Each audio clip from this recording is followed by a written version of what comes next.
Gravedad, electricidad y magnetismo. Los científicos a veces reciben cartas de personas que con muy buena voluntad piensan que han hecho un gran descubrimiento. Y descubren cosas como que los protones son de color marrón o que la teoría de la relatividad es un error colosal, cosas así. Nosotros solemos responder a esas cartas diciendo amablemente que después de todo con su descubrimiento la ciencia no cambia mucho. Pero ustedes podrían preguntarse, ¿qué se puede considerar realmente como un gran descubrimiento para la ciencia? ¿Qué sería lo que haría interesarse a los científicos? Les voy a poner un ejemplo. En la naturaleza hay una serie de constantes fundamentales. Por ejemplo, recuerden esta, G, que es la constante universal de la gravedad, que es igual a 6,7 por 10 a la menos 8 dinas centímetro cuadrado dividido por gramos al cuadrado. O también la velocidad de la luz. C igual 3 por 10 elevado a 10 centímetros por segundo. O también la carga eléctrica de un electrón, unidad fundamental de carga eléctrica, E igual a 4,7 por 10 elevado a menos 10 unidades electrostáticas de carga. Estas y otras cantidades parecidas gobiernan completamente la naturaleza del mundo en que vivimos. Si alguna de estas cantidades tuviera una magnitud diferente de la que tiene, el mundo sería completamente distinto del que es. Y aún no tenemos idea de por qué alguna de esas cantidades tiene la magnitud que tiene. Pero, de vez en cuando, alguien llega un buen día y descubre que dos cantidades fundamentales que no parecen relacionarse, de hecho sí que están relacionadas entre sí. Que la magnitud de una de ellas es consecuencia de la magnitud de la otra. Cuando eso sucede, se están relacionando dos campos de la física que anteriormente no lo estaban. Y eso siempre es un gran descubrimiento. Hoy me gustaría hablar de un descubrimiento de este tipo.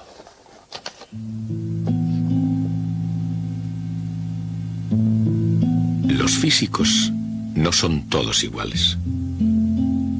Solo unos pocos tuvieron la visión de un Kepler o de un Faraday, y muy pocos compartirán el premio Nobel de Albert Einstein, menos aún la fama, el destino de Galileo. Ya nunca se volverá a ver el universo con la visión revolucionaria de Copérnico. Y nunca volverá a ver otro Isaac Newton. Pero si la vida y la obra de los físicos famosos se pudieran exponer en una galería de obras de física, enseguida observaríamos que todos ellos tienen algo en común. Sin distinción del tiempo ni del lugar donde viven y trabajan, todos los físicos parecen estar igualmente fascinados por los misterios de la naturaleza.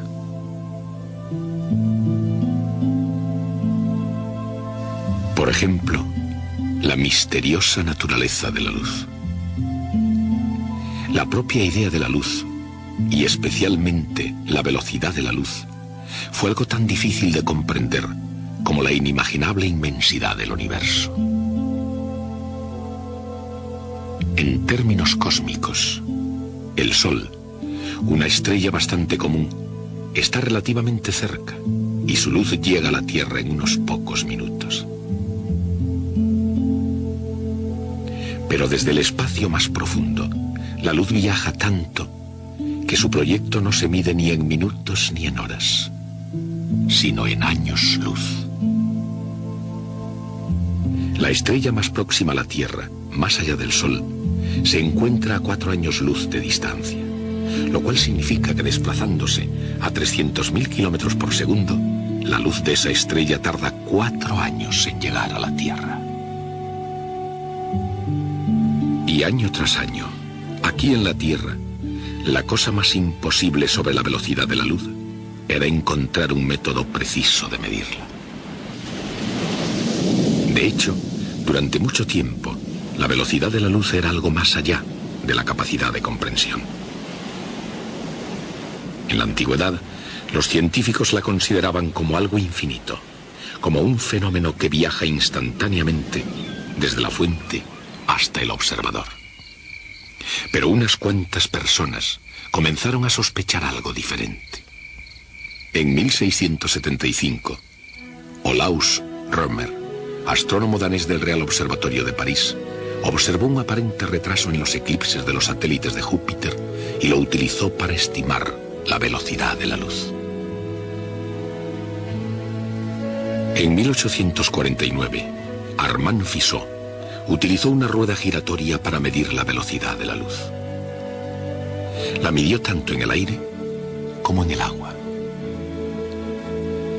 En 1850, otro físico francés, Jean Foucault, hizo otro tanto. Inventor del giróscopo, Foucault midió la velocidad de la luz con un espejo giratorio. Esos experimentos eran bastante avanzados para aquellos tiempos, y de hecho nadie consiguió nada mejor hasta los años 20. Hasta 1926, para ser exactos.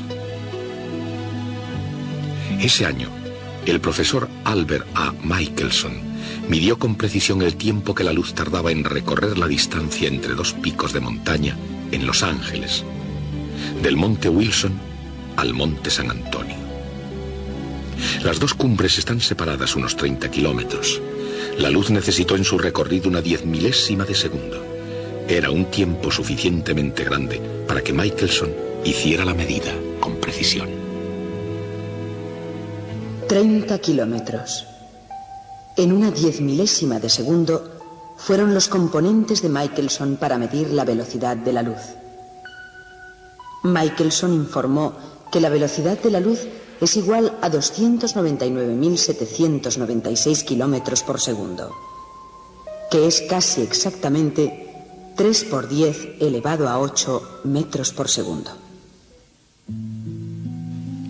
¿Por qué la velocidad de la luz tiene ese valor específico? ¿Por qué es una constante fundamental de la naturaleza? En realidad, nadie lo sabe realmente. Pero entre tanto, los científicos solo han podido mejorar algo la medida de Michelson de una constante fundamental que determina la escala de todas las cosas en el universo. La velocidad de la luz es una de las constantes fundamentales. La constante de la ley de la gravedad de Newton es otra. Solo por esa razón Newton podría haber presumido durante toda su vida de ser el científico más importante de Inglaterra.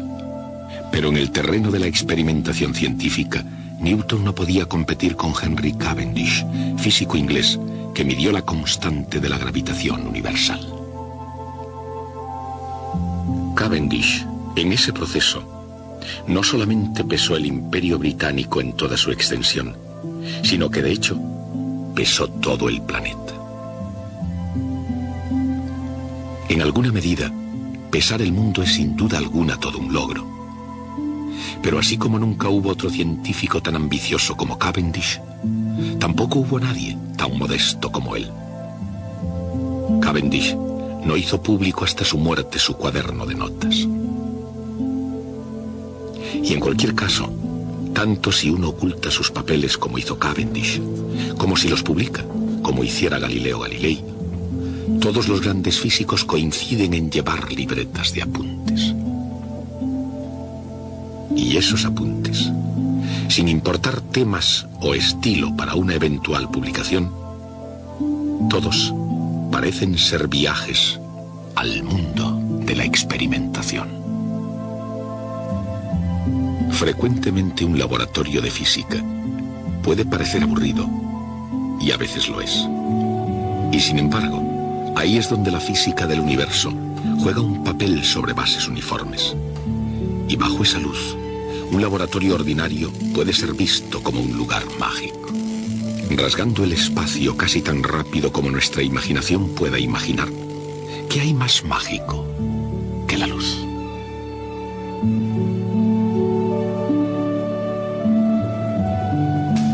¿Qué más poderoso que la fuerza bruta de la electricidad? ¿O más persuasivo que la influencia de la gravedad?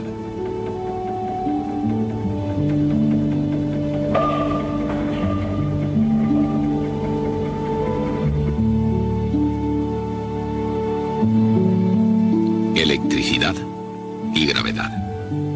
Cuando los físicos comprenden esas dos fuerzas, se acercan a la escala y a la estructura del universo. Pero para completar el viaje, necesitan hacer una conexión con otra fuerza, la que aparece en el fenómeno del magnetismo. El magnetismo difiere de la gravedad y de la electricidad de forma muy sutil. La gravedad, una fuerza que actúa entre masas, siempre atrae. La electricidad, actuando entre cargas diferentes, también atrae.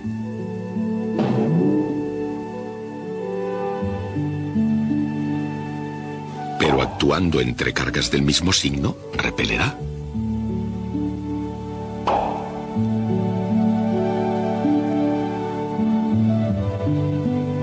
El magnetismo, actuando entre polos magnéticos diferentes, también atrae. Y actuando entre polos magnéticos iguales, repele. La sutil diferencia entre el magnetismo y las otras fuerzas consiste en que los polos magnéticos nunca están solos, siempre están en parejas y ambos son iguales y opuestos.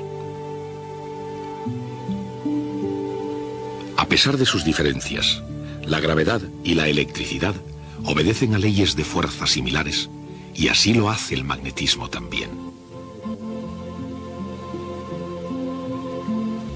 Electricidad y magnetismo. El nexo entre esas fuerzas se reveló en un aula magna de física.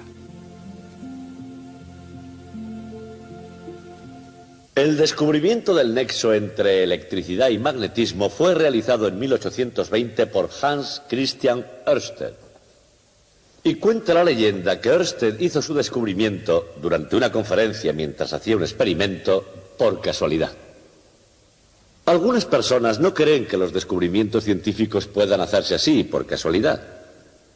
Así que hay otra teoría según la cual Ørsted hizo a propósito el experimento durante una conferencia para que si hubiera muchos testigos y nadie pudiera pensar que había hecho su descubrimiento por casualidad. De todos modos, me gustaría explicarles cómo pudo ser la demostración de Christian Ørsted. Tengo aquí un aparato como el suyo para hacerles una demostración como la que hizo Ørsted aquella tarde.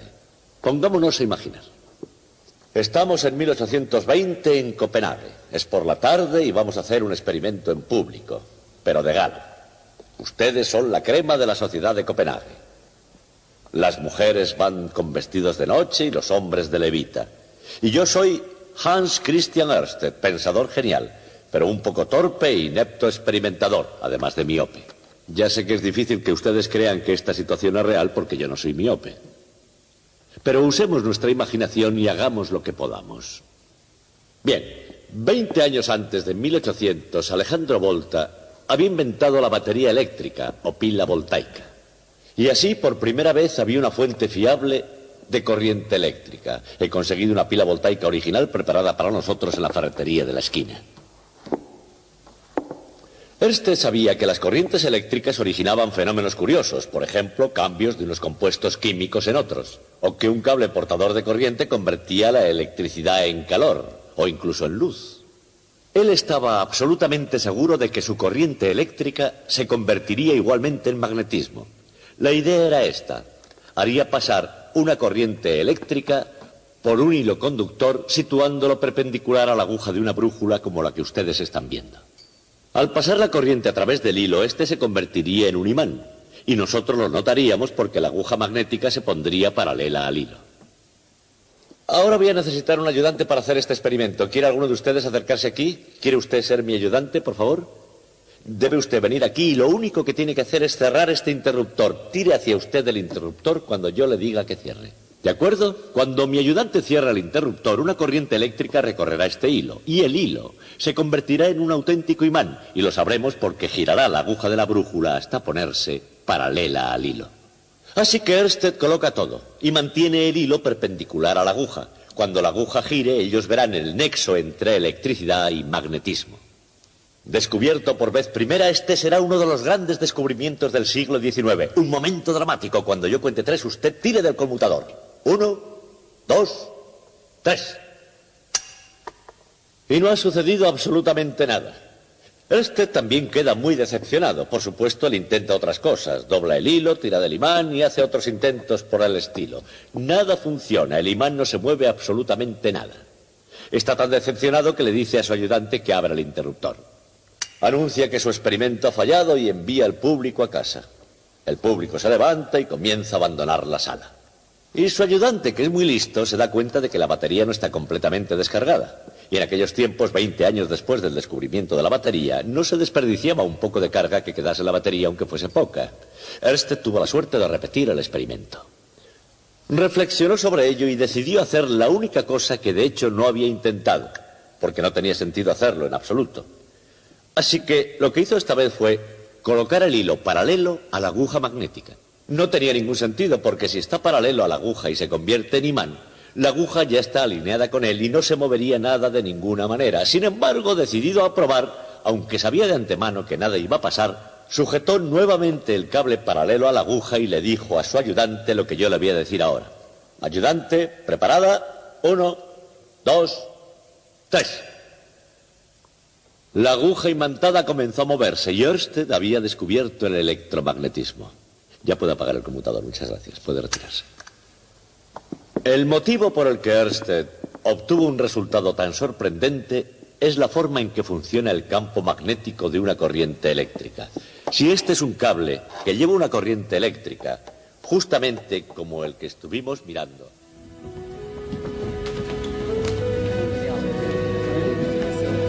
Fue así como realmente sucedió. Es difícil de decir. Nadie sabe con seguridad qué fue lo que el auditorio vio o no vio, y durante años corrieron varias versiones diferentes sobre este incidente. Pero el hecho es que Ørsted, torpe o no, en un momento de genialidad, había hecho un descubrimiento.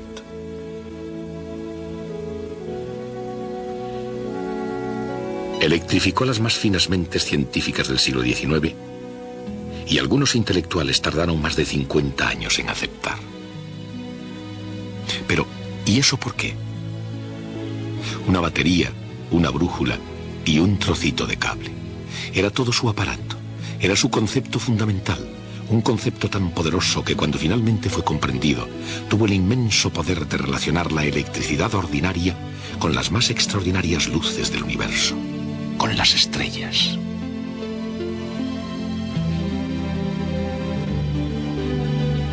Las estrellas están ligadas unas a otras por la ley de la fuerza gravitatoria. En el proceso para hallar la constante gravitatoria y para pesar el mundo, Henry Cavendish había medido la fuerza entre dos masas conocidas. El resultado de la medida es el valor de G en unidades que proceden directamente de la ecuación de la ley de la fuerza de la gravedad. 6,7 por 10 elevado a menos 11 newtons metro cuadrado dividido por kilogramo al cuadrado.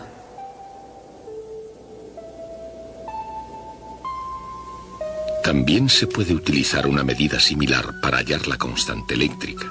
En ese caso se utiliza un generador electrostático para colocar cargas eléctricas positivas y negativas en dos placas de metal colocadas paralelamente hasta que la fuerza de atracción supere a la fuerza de la gravedad.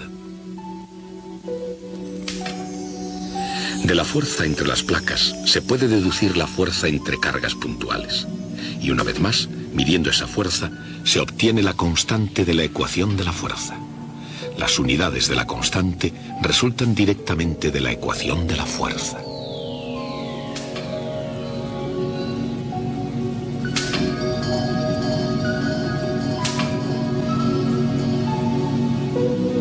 La constante es igual a 9 por 10 elevado a 9 newtons metro cuadrado dividido por coulombio al cuadrado.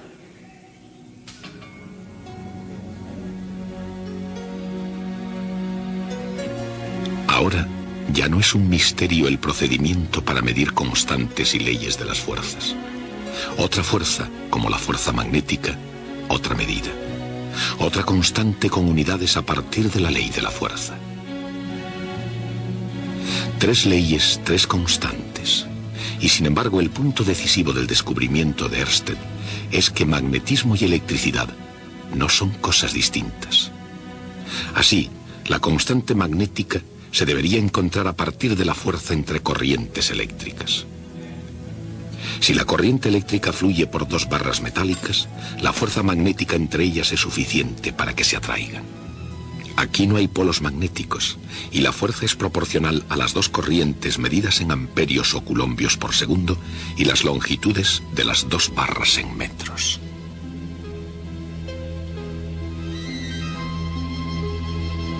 El resultado de la medida de la constante magnética es de 1 por 10 elevado a menos 7 newtons segundo cuadrado dividido por coulombio al cuadrado.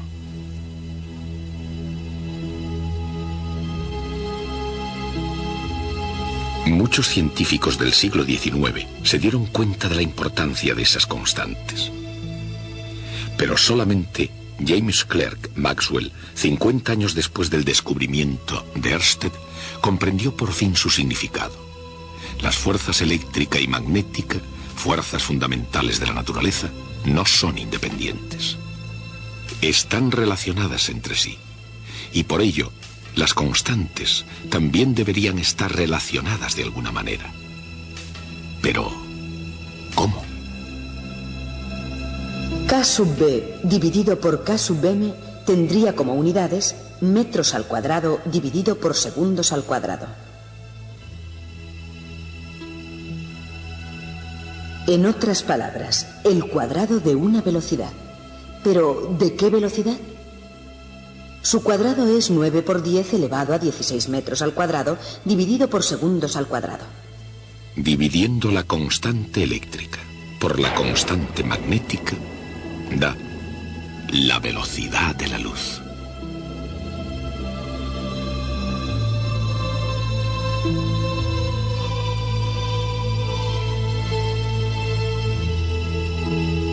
Maxwell comparó dos medidas que parecían no tener nada que ver con la luz, y allí escondida, entre las fuerzas eléctrica y magnética, encontró precisamente la velocidad de la luz.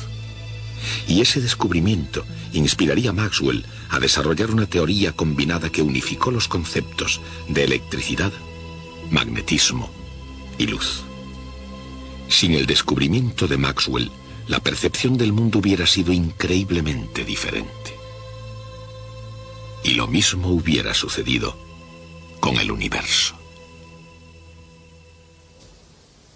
En una ocasión escuché a un distinguido amigo mío un argumento muy elocuente en nombre de la pura investigación científica, pura en oposición a investigación aplicada, que es la que persigue un fin concreto.